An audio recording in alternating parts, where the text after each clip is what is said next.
Alright, so this is the History Month in Review, and you may be thinking, who is this? This is a new voice. Well, I am actually the history editor, and if you've ever seen our videos and you've checked the description, you'll see that my name is Caleb, and I'm gonna try out doing the voiceover for this one, so let me know what you guys think of it, and yeah, let's get started. Alright class, first things first. I'm not going to say good morning because all I care about is wasting your time. Second, I don't care how that 1 year Go Today channel teaches you. I teach you way better because the less jokes the better. Let's get on to our 100-year lecture. But before that, let me tell you about grades.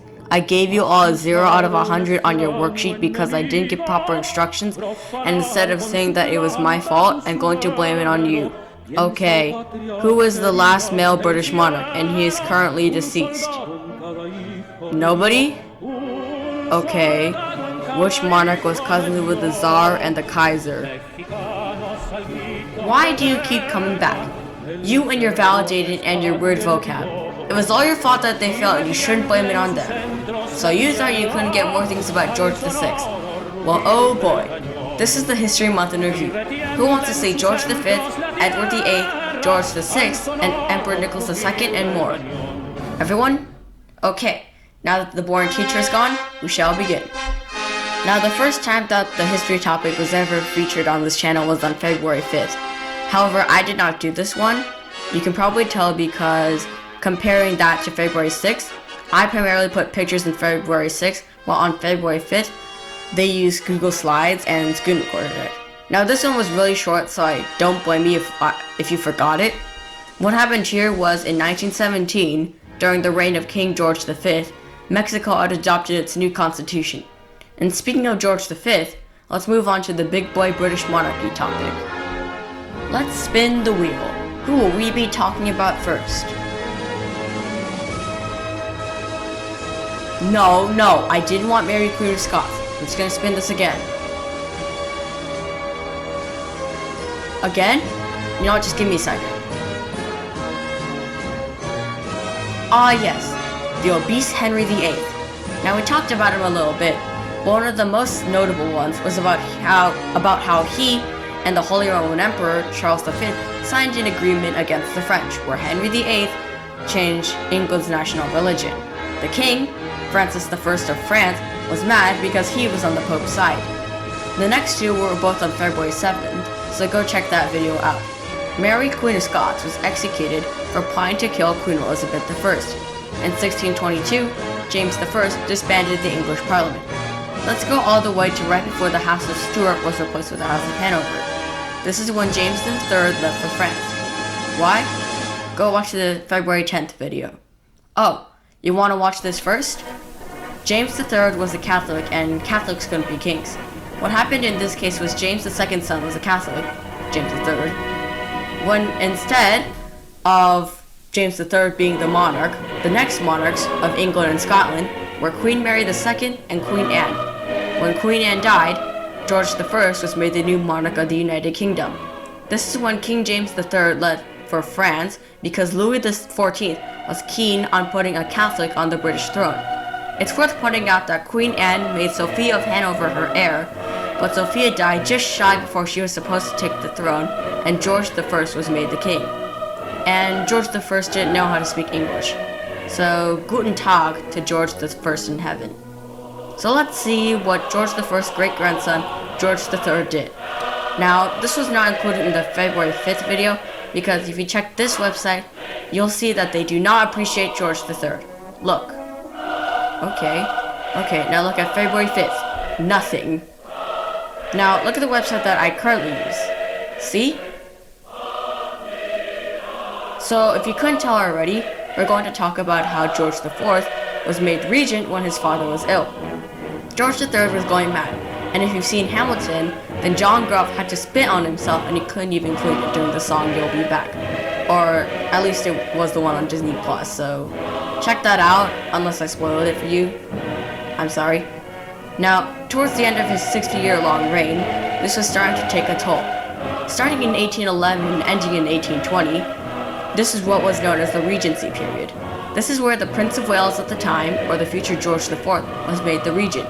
Finally, in 1820, George IV was made the king when his father died. Let's jump ahead to George VI, who history will name the Good.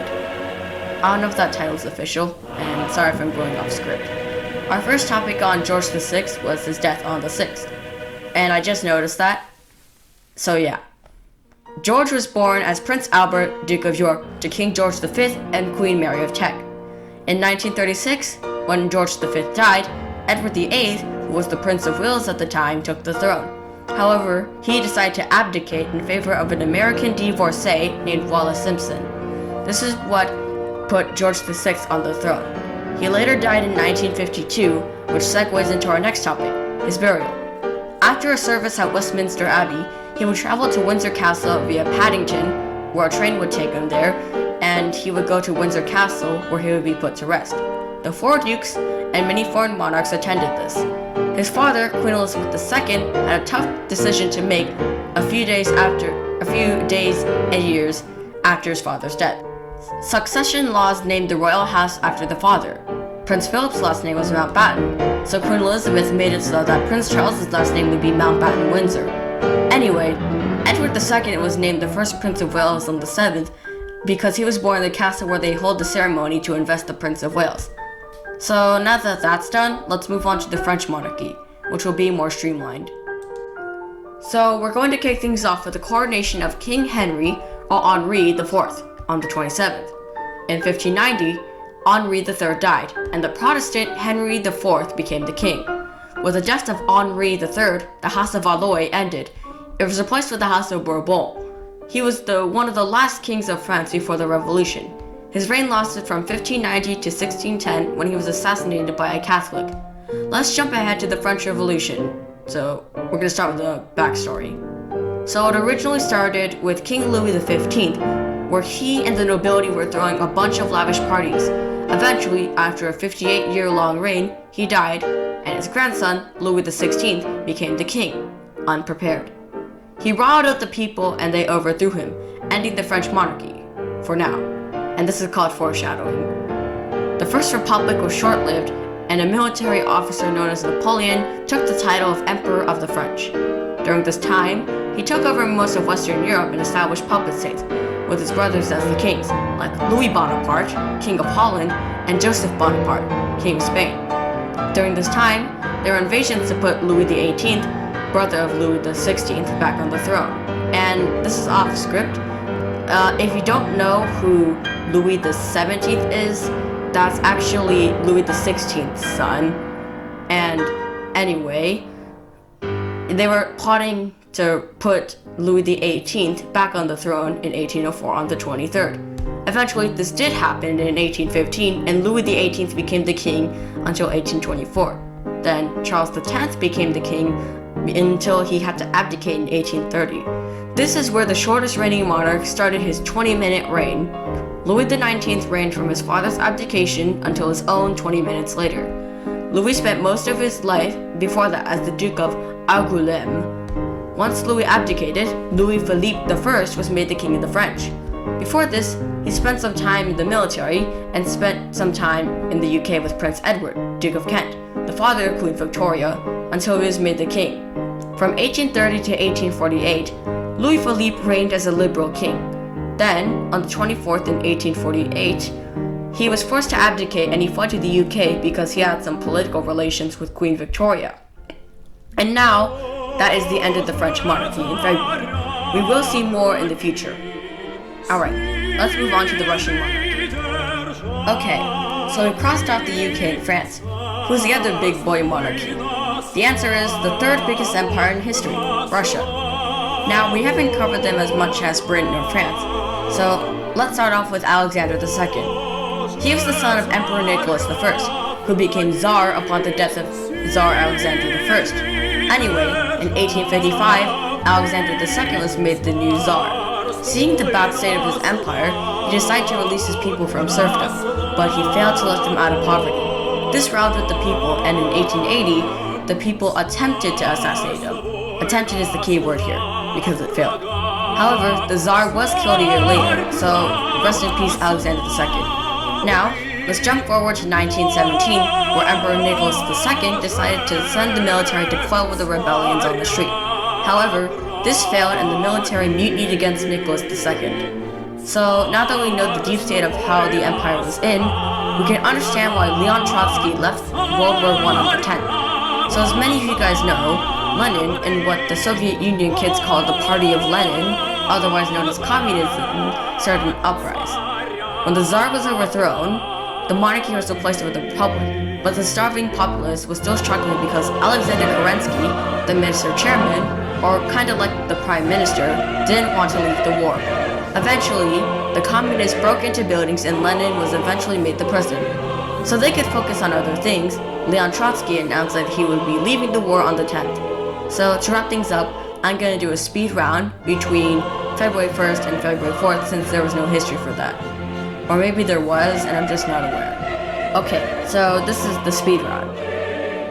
February 1st, King Edward III was crowned as the new King of England. February the 2nd, Queen Victoria's funeral, and I wish I had known that sooner. After her, Edward VII was made the king, then George V, then Edward VIII, then George VI, and now Elizabeth II. Queen Victoria is special because she's the second longest reigning British monarch, because Queen Elizabeth is immortal. That's a joke, by the way. Her husband, Prince Albert, died in 1861, and the couple are buried next to each other. Look, we'll have a more detailed video on this. I'm just really salty that because I'm really interested in the history of the British monarchy. Alright, February 3rd. Mehmed the Conqueror inherits the Ottoman throne. February 4th. The first electoral college elects George Washington and John Adams as the president and vice president respectively. So yeah, that is the History Month in review. I hope you guys enjoyed it, and this is actually the first time that I'm actually doing a voiceover on 1 Year Ago Today, so leave your opinions on the comments below. I look forward to seeing them, and yeah, I hope to see you guys in the future, and yeah, we'll just hand this over to Miles on whatever video you watch next. Alright, see ya! And also make sure to send this video to all your family and friends, and yeah. Also make sure to like the video and subscribe, please.